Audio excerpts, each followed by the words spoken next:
bago nating aralin na napamamagatan ng mga isyong pangkapaligiran. Bukod dyan, may tatanong muna ako sa inyo. Sa ating aralin, ano ang pumapasok sa inyong isipan patungkol sa isyong pangkapaligiran? Ma'am, climate change. Very good. Ma'am, pagguho ng lupa. Mahusay. At ngayon, bago natin talakayin ang ating aralin, sino ang lumiban ngayong araw? Wala ma'am, pero may tape. Ngayon, magsisimula na tayo sa ating aralin ngayong araw. Pakibasa. Mga isyong pangkapaligiran. Deforestation. Pagkaubos at pagkawalang mga punong kahoy sa gubat. Deforestation, pagkaubos at pagkawala ng punong kahoy sa gubat. Yan ay common na nangyayari dito sa atin, lalo na dyan sa lowlands.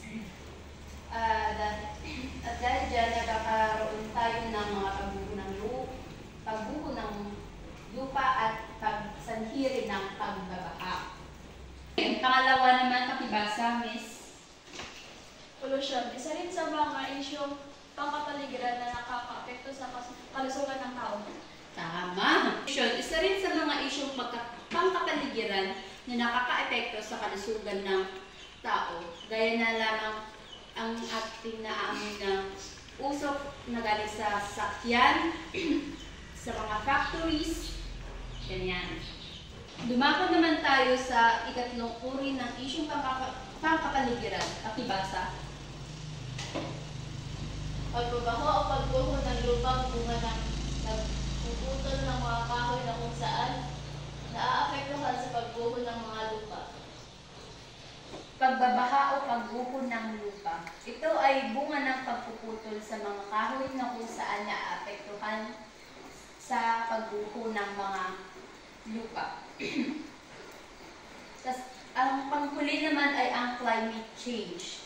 Ito naman ang kaiba-iba ng klima dito sa mundo na kung saan naaapektuhan ang ating bansa na nagsasanhi ng mga epekto gaya na lamang ng pagbuho ng lupa. Marami pa ang isyong pangkapaligiran na naaayon dito, pero hindi ko na nilagay yung lahat. At ngayon, dumako naman tayo sa sularin ng solid waste dito sa Pilipinas. Ayon sa National Waste Management Status Report 2008 to 2018, ang municipal solid waste of MSW ay nagmumula sa residential, commercial, institutional at industrial na establishmento. Halimbawa ay kitchen waste at yard waste.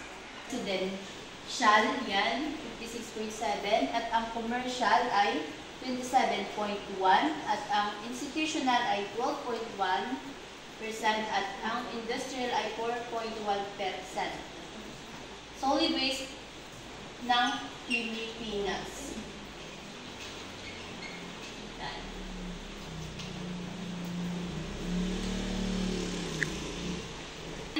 Dito, maraming nakaimbak na basura na hindi nakasegregate. Kaya naman, dahil sa MSW, merong no collection, no segregation policy. Makikita natin dyan ang mga nakaimbak na maraming basura na at kailangan ma-segregate, kaya nga naipatupad ang no segregation, no collection policy. Yan. At ngayon, dumako naman tayo sa 12th Premiere of RA 9003. Ito naman ay ipinatupad sa pamahalaan noong mas kilala bilang Ecological Solid Waste Management Act of 2000. Sa mga naging resulta ng batas ay ang pagtatayo ng mga materials recovery facility MRF kung saan sinubuan ang waste segregation na kung saan kapag lumalabas tayo merong nakasulat na nabubulok, hindi nabubulok at nakakahawa sa mga basurahan. Ayan. Mayroon iba't ibang dahilan kung bakit may problema ang solid waste. Isa, narito ang kawalan ng disiplina ng mga natin sa pagtatapon ng basura at ngayon, tinatayang kunilada ng mga basura ang tinatapon sa mga ilog, sa mga kalsada, at dahil dyan, nadaragdagan din ang trabaho ng mga waste collector dahil kailangan nilang magsagawa ng waste segregation bago dalhin ang mga nakolektang basura sa dump site. Ngayon, gawin ito sa bond paper. Punan ng tamang sagot ang chart batay sa iyong natutunan sa solid waste sa Pilipinas. Isulat ang suliranin sa bunga at solusyon sa bond paper.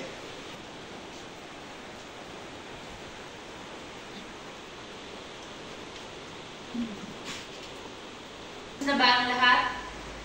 Yes. Kung tapos na kayo, basa nyo na ang inyong papel sa inyong unahan.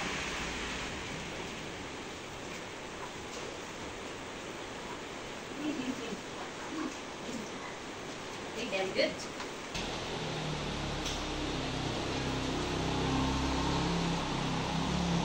Ngayon, tapos na tayo sa ating aralin. Maaari na kayong umuwi at paalam sa inyong aking mga mag-aaral.